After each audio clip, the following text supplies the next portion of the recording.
Bonjour, de retour sur Radio Sensation, c'est l'heure du MAG Normandie. Nous retrouvons à nouveau Julie-Marie, conseillère technique parentalité à la CAF de l'Eure. Bonjour. Et Myriam Zwingel, autrice et metteuse en scène à la compagnie Six Pieds sur Terre. Bonjour. Donc on vous a reçu il y a quelques temps pour parler de cette mission prévention de la radicalisation qui a été mise en place à l'initiative du département de l'Eure. Donc vous collaborez toutes les deux, enfin vos structures collaborent à ce groupement d'intérêt public en compagnie de l'association Action Prévention, du CIDFF, de la Cause des enfants et de Radio Sensation. Alors comment est-ce qu'on intervient sur cette mission, Myriam ? C'est quoi la question ? Comment on intervient sur cette mission précisément ?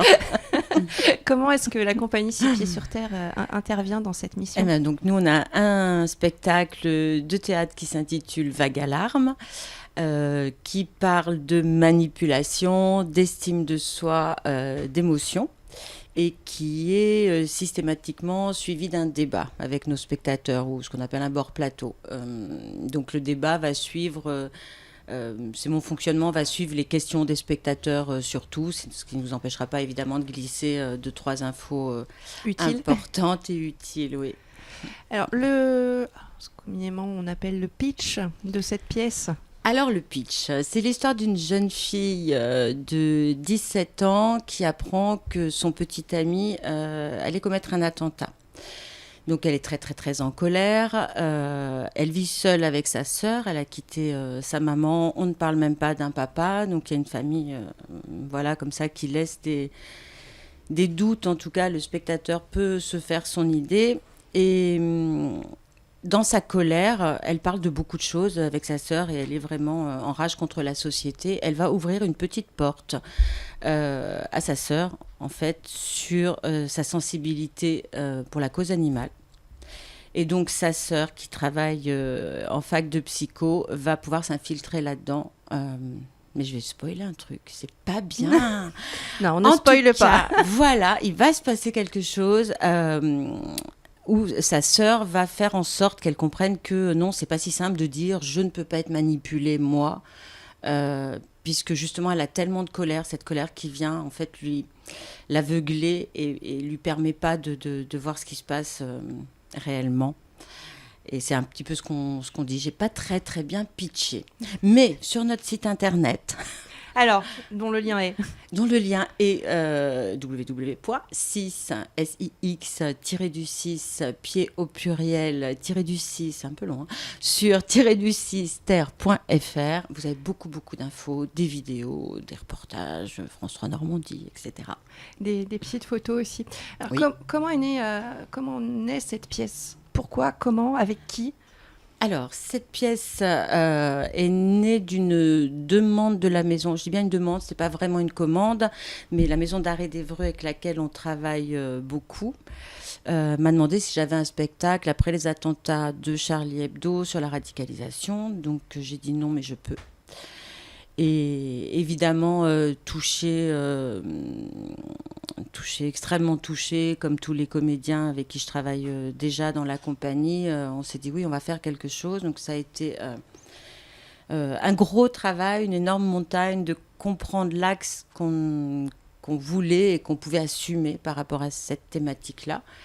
Et donc 2 comédiens de la compagnie, Éric Bertrand et Karine Dagmissou, qui sont sur tous les spectacles, ont été évidemment directement dans celui-ci. Et puis Benoît Remaud et Fan Desrues nous ont rejoints et on a créé tout ça beaucoup au plateau, en improvisation. J'ai repris en écriture, j'ai reproposé, etc. Donc c'est une écriture conjointe avec les acteurs. Écriture, oui. Puisque voilà, il y a cette recherche. Est-ce que moralement, c'est pas compliqué de travailler sur ce type de problématique ? C'est compliqué parce qu'on se sent missionné, pour pas dire n'importe quoi, pour être absolument...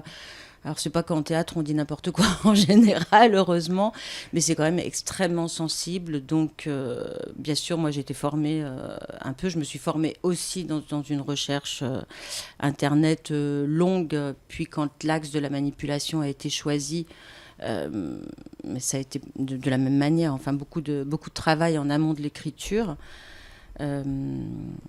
C'était quoi la question?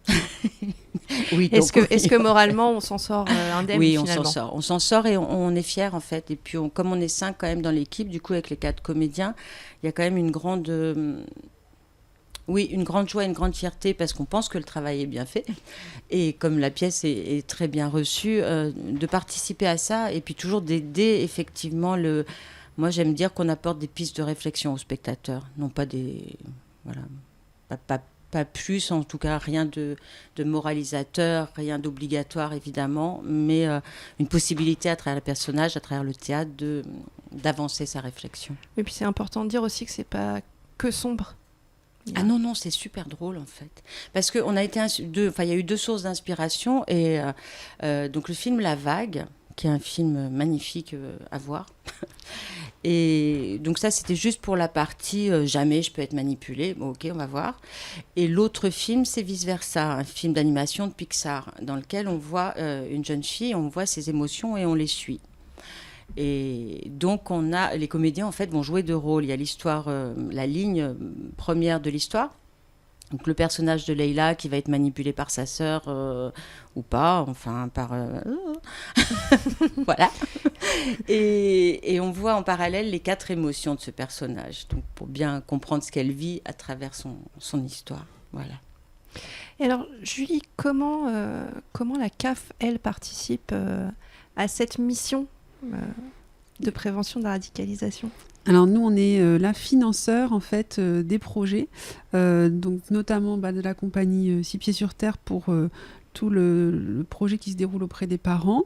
On finance également des associations donc, que vous avez citées pour travailler sur des projets d'échange en fait avec des parents, des familles, sur la prévention de la radicalisation, mais en général, c'est pas abordé directement frontalement, puisqu'effectivement, c'est un sujet un peu délicat, mais plutôt autour des valeurs de la République, de la laïcité, aussi de l'esprit critique. C'est aujourd'hui beaucoup à travers les médias, notamment à travers les images, donc décrypter les images, décrypter les informations, et puis tout ce travail en fait est fait pour que les parents aient conscience à la fois de ce que eux voient, pour décrypter l'information, mais aussi pour qu'eux aient un rôle auprès de leurs enfants et que aujourd'hui les réseaux sociaux, l'information, l'embrigadement peut se faire à travers le numérique, donc c'est aussi de les sensibiliser à ça.